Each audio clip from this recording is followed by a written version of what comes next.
6.1, Society, Culture, and Technology in the 80s and 90s. So we're doing a lot of this in class, but I want to make sure that you have some of the basics as we go through. So we'll start with life in the 1980s, and really we see this as a decade of indulgence, or a decade of decadence is sometimes what they call the 1980s.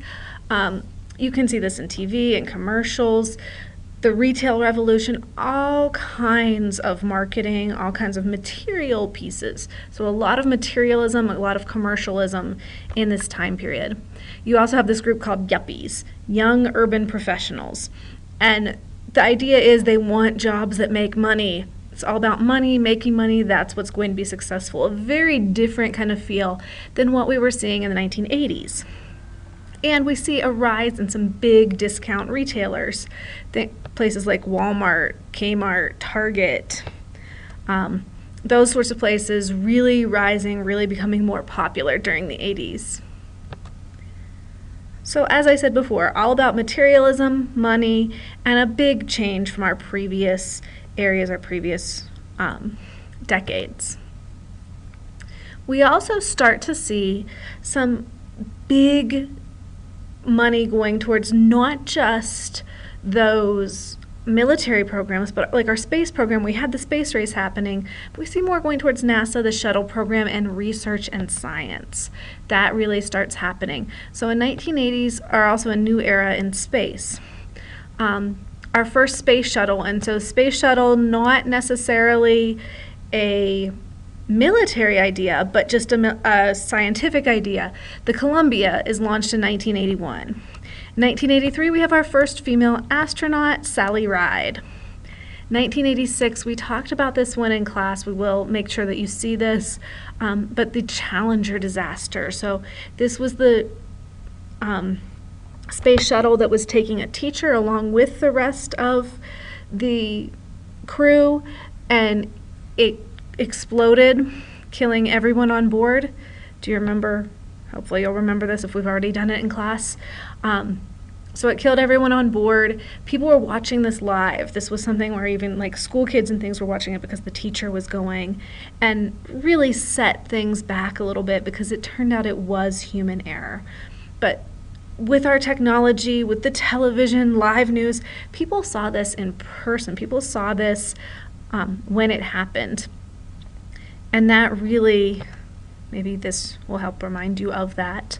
So this was the Challenger explosion, and that really made an impact on individuals and changed the space program. We also, in the mid-90s, have the International Space Station. So we start to see some cooperation in outer space, not just about military issues.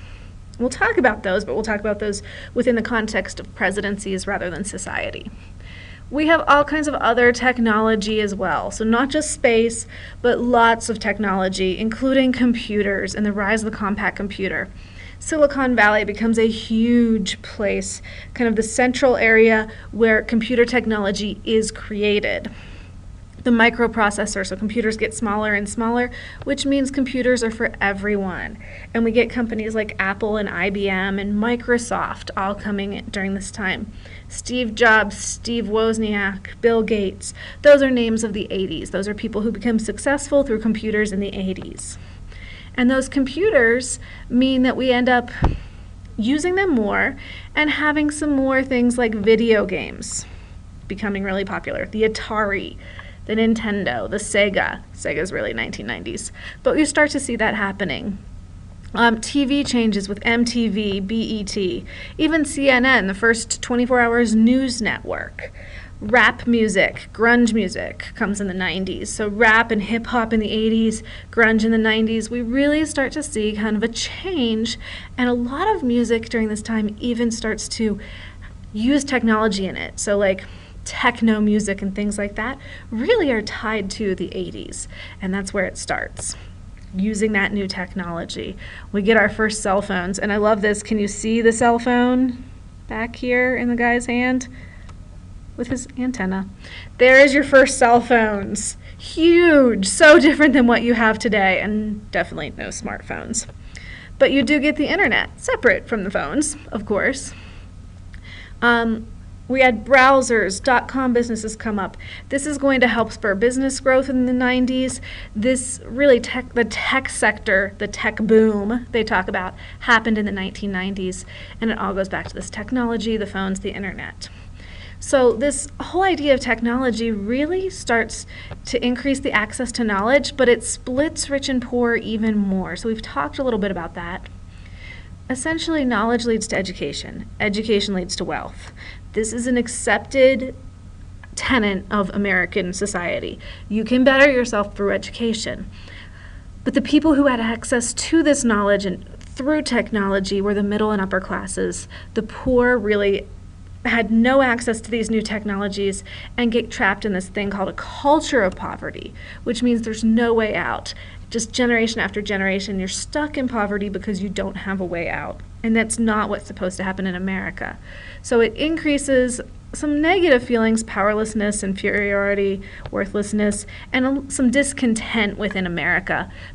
And so technology actually added to that between the poor and the rest of America, while it was increasing the availability of knowledge and wealth for the middle class of America.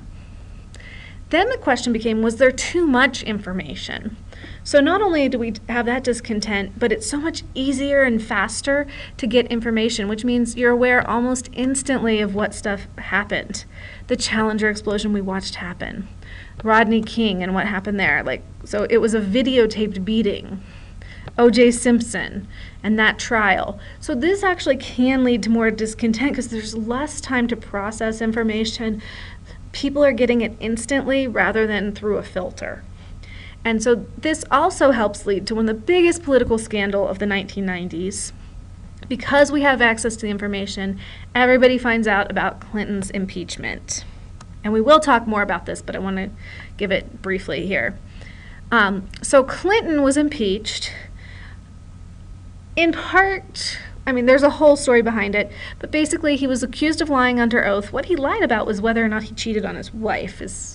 Did he have an affair with Monica Lewinsky? People would not have known about this without technology. So because of that, he was charged with perjury, obstruction of justice. He was ultimately found not guilty, but it did hurt his reputation, and the entire country watched it. This is going to lead to more disgust, more distrust of the federal government, and again, some of those ideas that we've talked about in class with some of the other actions like Watergate and pieces like that. So this is in addition to the technology and society, culture pieces we do in class. This information you need to make sure you know, but this is the end of your notes 6.1.